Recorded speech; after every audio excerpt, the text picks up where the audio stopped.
Recent work shown that coronavirus only lives generally for 4 hours on copper. So this rather suggests that copper can be used in some ways as a defence against contamination from touch surfaces. And one of the things I've suggested is the use of copper tape because it's cheap and easy and quick to use against the virus. One of the problems when considering surfaces to resist contamination is that it's not actually the virus that is emitted when a person coughs, for instance. It's actually small globules, water-bound virions, that each contain large numbers of the virus. So the problem is, when such a particle lands on a copper surface, how can we make the surface open up those liquid particles to expose the virus to the clean copper surface and so eliminate it very rapidly? One suspects that individual virions, if you could get an individual virus in contact with copper, it would almost kill it instantly. This is suggested by the immune system, which itself uses copper, and macrophages in the lungs actually inject bacteria with copper to kill them. So copper is potentially a very useful tool to resist the virus. If we can tailor the surface so that it opens up the larger particles and exposes the virus directly to the copper surface, one of the ways you can do that is to roughen the surface. Any way to roughen the surface. You could scratch it, file it, grip blast it, so that the undulations on the surface match the diameters of the larger particles that are the most infectious. By doing this, one would expect surface energy to pull the virus across the rough surface and expose much more of individual virion particles to the destructive power of copper. I expect there'll be a lot of patents in the near future concerning the alteration of surfaces so that we can make them effective against the largest infective particles that are emitted from coughs. One of the ways we might attempt to do that is to actually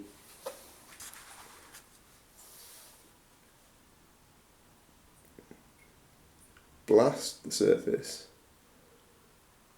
with spikes, so hard tungsten or copper, nickel tungsten alloy spikes, which would actually pierce the larger particles and expose the virions inside to reactive surfaces. Obviously a lot of work can be done on that,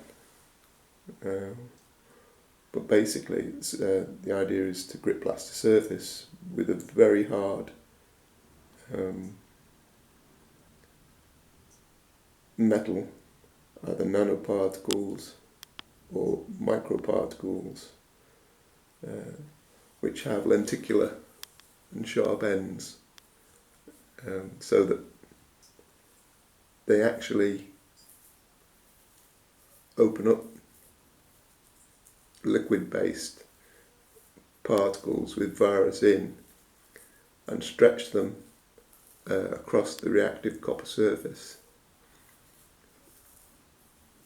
Alloys of hard metals with copper would be preferred because the copper would confer higher degree of antiviricide activity. Another way of doing it might be to actually grip blast the surface with another well-known viricide, silver.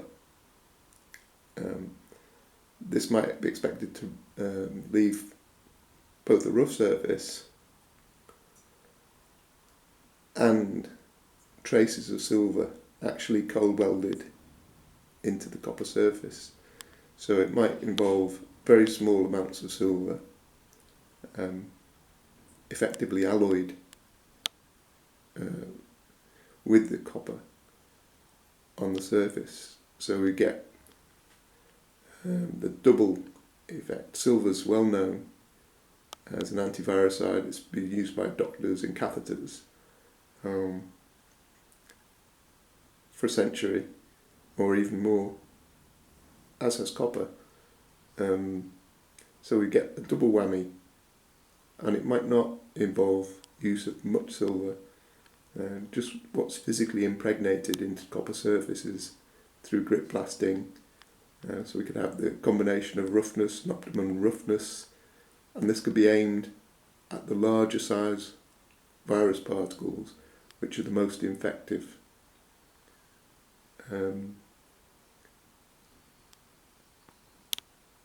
That holds for me a very quick, promising way of modifying copper surfaces to make them extremely effective against the virus.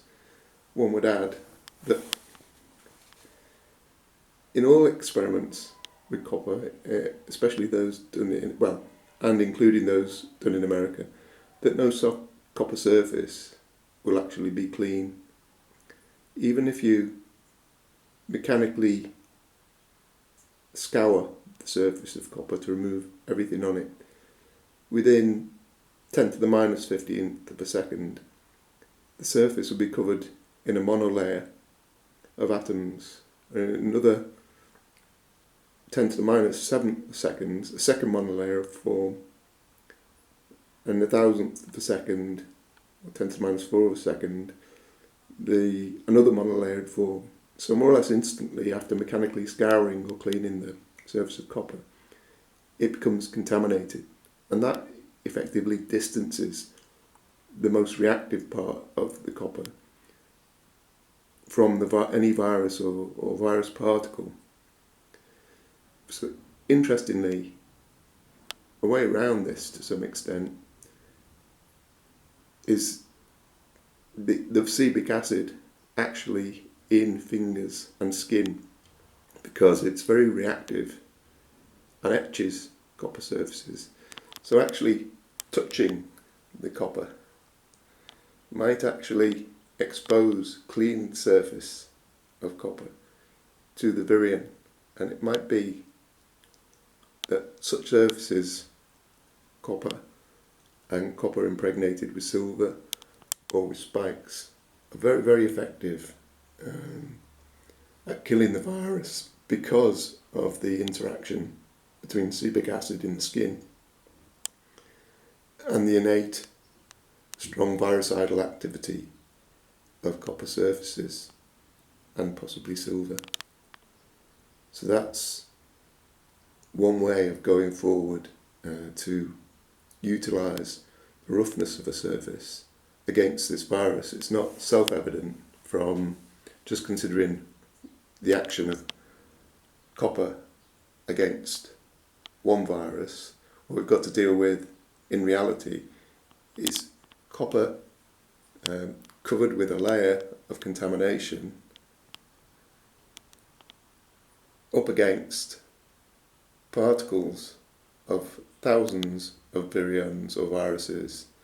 And what we've got to solve is to open up those particles and expose the virus to the reactive surface beneath, and that involves tailoring the surface to open up the larger, most reactive surfaces.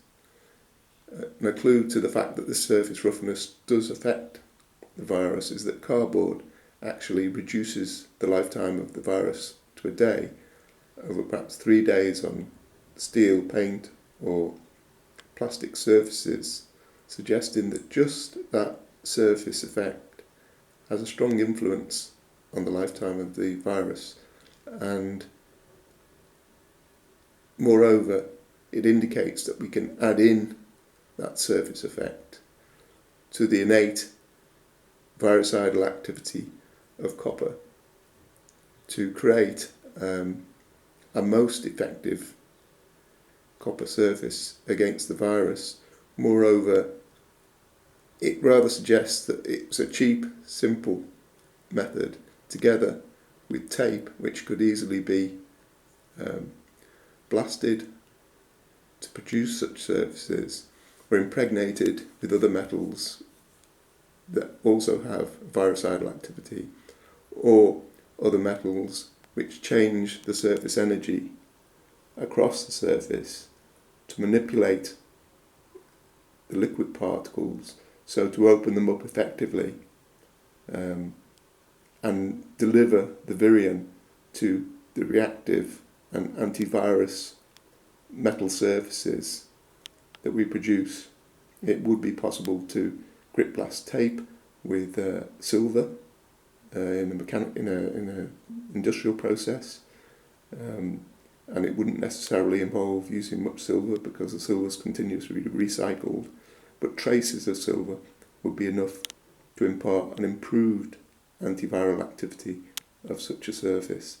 So I think this technology probably, and home technology, one can do this oneself, create rough surface on copper tape to improve the delivery of virus particles to the surface of the copper, and so aid its antiviral activity, which might be very good anyway in conjunction with acetic acid in skin,